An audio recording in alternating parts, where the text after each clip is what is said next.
La región de la rodilla se extiende desde el límite inferior del muslo hasta un plano horizontal que pasa a un través de dedo por debajo de la tuberosidad anterior de la tibia. En la cara anterior palpamos el relieve de la rótula. Desde su vértice, el tendón rotuliano, que va a insertarse en la tuberosidad anterior de la tibia. En ambos lados palpamos los cóndilos femorales. En la cara posterior se observan los límites del hueco popliteo. La vena safena externa desemboca, en este nivel, en la vena poplitea. En la profundidad se palpa el pulso de la arteria poplitea.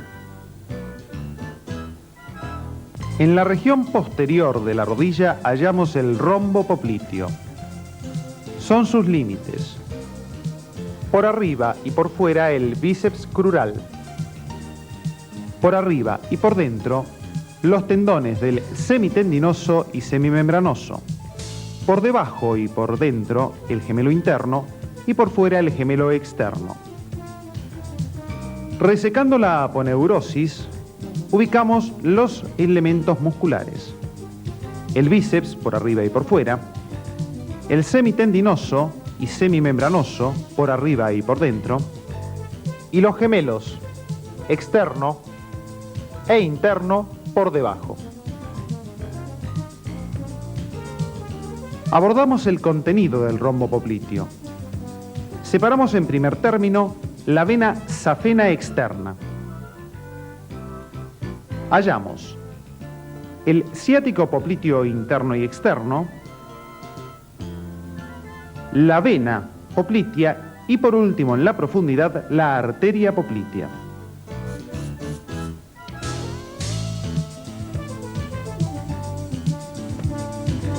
Seguimos el trayecto del nervio ciático popliteo externo, apreciamos su anastomosis con las ramas del ciático popliteo interno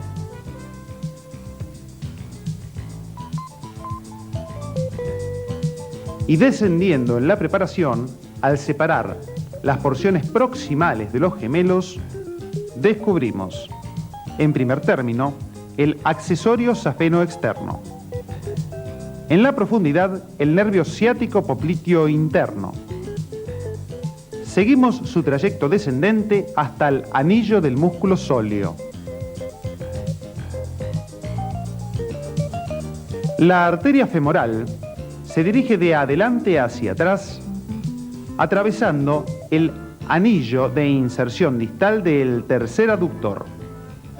Aborda de esta forma el rombo popliteo. En la maqueta se ilustran las ramas que la arteria poplitea destina a la articulación. Dirigiéndonos en la profundidad de la preparación, las ramas articulares superiores e inferiores.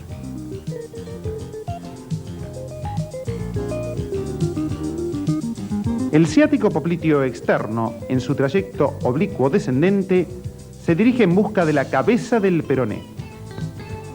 La anestesia del ciático popliteo externo se realiza a la altura del cuello del peroné, donde el nervio pasa desde la región posterior hacia la región externa. En la disección de la región poplitea incidimos la piel que luego separamos. Sobre la aponeurosis superficial seccionamos y reclinamos la vena safena externa.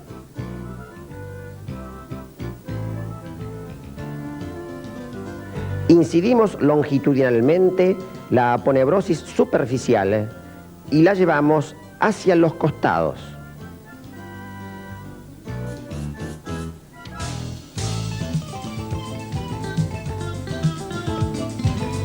Tomamos el nervio ciático popliteo externo. Lo disecamos separándolo de las aponeurosis musculares que lo cubren.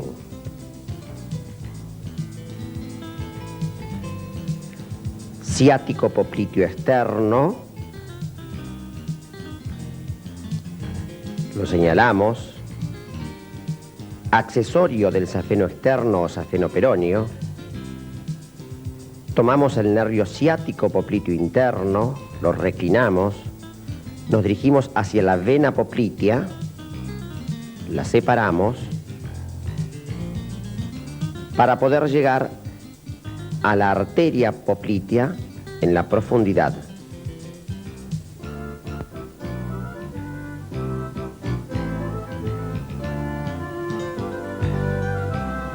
Abordamos el plano articular de la rodilla en su vista anterior, la inserción distal del cuádriceps en la rótula, lateralmente el alerón y distalmente el tendón rotuliano hasta la tuberosidad anterior de la tibia. Al descender estos elementos, hallamos la superficie articular de la extremidad inferior del fémur y realizando un movimiento de flexión, ambos meniscos en su vista anterior y el ligamento cruzado anterior. Dirigiéndonos a la vista lateral interna, la inserción distal del tercer aductor, por detrás la inserción proximal del gemelo interno y la inserción distal del semimembranoso. El ligamento lateral interno de forma triangular con borde anterior libre y flexionando la rodilla, el menisco interno, su relación de proximidad con el borde anterior del ligamento interno. Las inserciones distales del sartorio, recto interno y semitendinoso constituyen la pata de ganso superficial. La vista en la articulación en la región interna nos permite ubicar el semitendinoso, el recto interno y el sartorio. Las tres inserciones se dirigen hacia la tibia para constituir la pata de ganso superficial. En la vista posterior de la región articular, el tendón proximal del gemelo interno y externo, el tendón proximal del músculo popliteo y la inserción distal del semimembranoso. Las fibras de refuerzo oblicuas posteriores de la cápsula articular. La inserción distal del semimembranoso se realiza en forma peculiar mediante tres grupos de fibras. Tomando el tendón del semimembranoso, lo traccionamos. Queda expuesto el grupo anterior, las fibras directas o descendentes y las fibras oblicuas recurrentes, la pata de ganso profunda. Abordando el plano articular externo, hallamos la inserción proximal del gemelo externo y la inserción distal del bíceps. Entre ambos, la situación del ligamento lateral externo. Al flexionar la rodilla, su relación de proximidad con el menisco externo.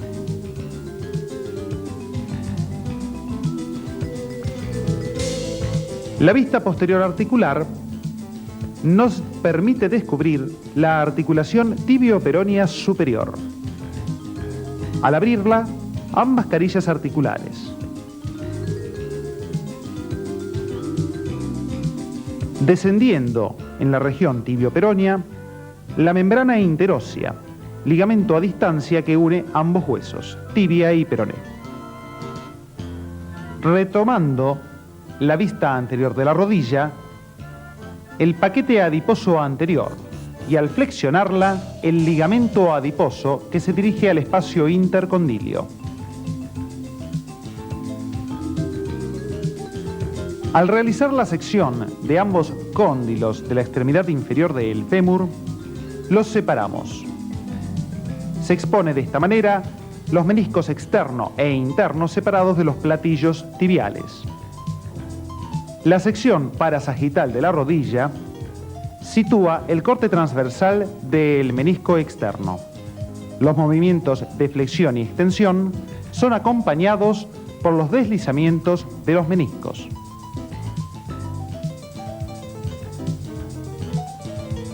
En la profundidad de la articulación, en el espacio intercondilio, ubicamos el ligamento cruzado anterior.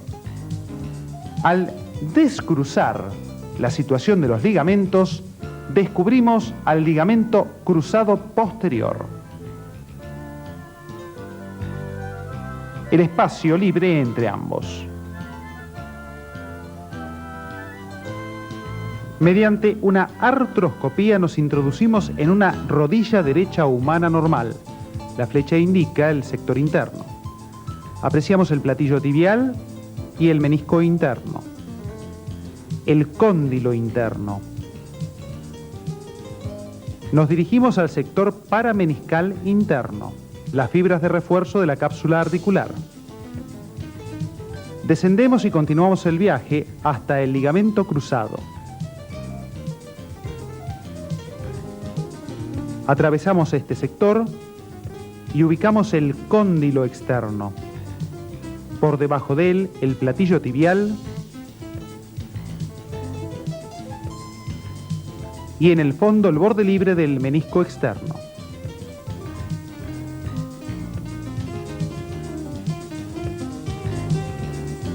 Realizada la represión del sistema sinovial, tomamos el cuádriceps y la rótula y los descendemos. Descubrimos, por encima del fondo de saco sinovial, un músculo, el tensor de la sinovial, que se fija en el fondo de saco subcuadricipital que seccionamos. Apreciamos el sector correspondiente a la rótula que ha sido resecada. Descendiendo en la rodilla, la situación del ligamento adiposo que se introduce profundamente en el plano intracapsular. Dirigiéndonos a su vista lateral, la situación del paramenisco, fibras de refuerzo externas. Separándolo, la represión sinovial del compartimento inframeniscal.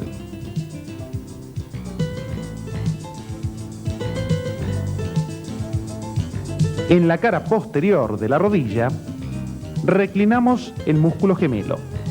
Descubrimos la cápsula articular que hemos desinsertado. La descendemos. Subyacente a los casquetes fibrosos de la cápsula articular, la represión sinovial.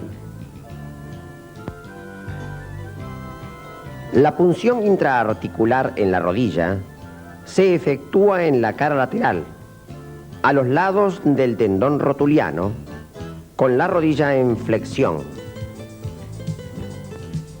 En los movimientos de la rodilla, la flexión aproxima la cara posterior de la pierna hacia el muslo y desciende la rótula. La extensión sitúa la pierna en la línea de prolongación del muslo. La rotación se realiza en forma pasiva con la pierna flexionada hacia afuera y hacia adentro. La separación de los cóndilos internos femorales con la inversión del ángulo que forma el muslo con la pierna hacia adentro se denomina varo. La aproximación de los cóndilos con el ángulo obtuso abierto hacia afuera se llama valgo.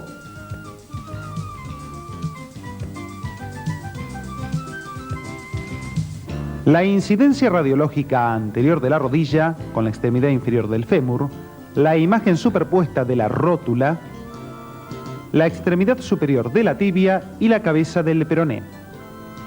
El correlato óseo en idéntica posición, la extremidad inferior del fémur en la que detallamos el cóndilo externo, la cara anterior de la rótula, la extremidad superior de la tibia y la cabeza del peroné. Retomamos la incidencia radiológica. En el perfil, ambos cóndilos femorales, el perfil de la rótula, la extremidad superior de la tibia y el peroné. El correlato óseo de esta posición: el cóndilo externo, la rótula, la extremidad superior de la tibia y la cabeza del peroné.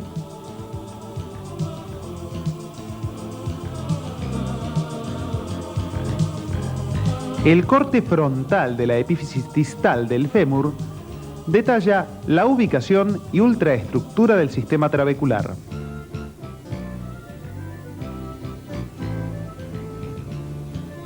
La rótula, hueso sesamoideo, visto en su cara anterior y ahora en su cara posterior o articular destinada a la garganta de la polea femoral. En la extremidad superior de la tibia, en su vista anterior, detallamos la tuberosidad anterior de la tibia, las espinas de la tibia y la superficie preespinal. Por último, ambos platillos tibiales. En la vista posterior ubicamos la superficie retroespinal y, siguiendo el platillo tibial externo, la superficie articular destinada a la cabeza del peroné.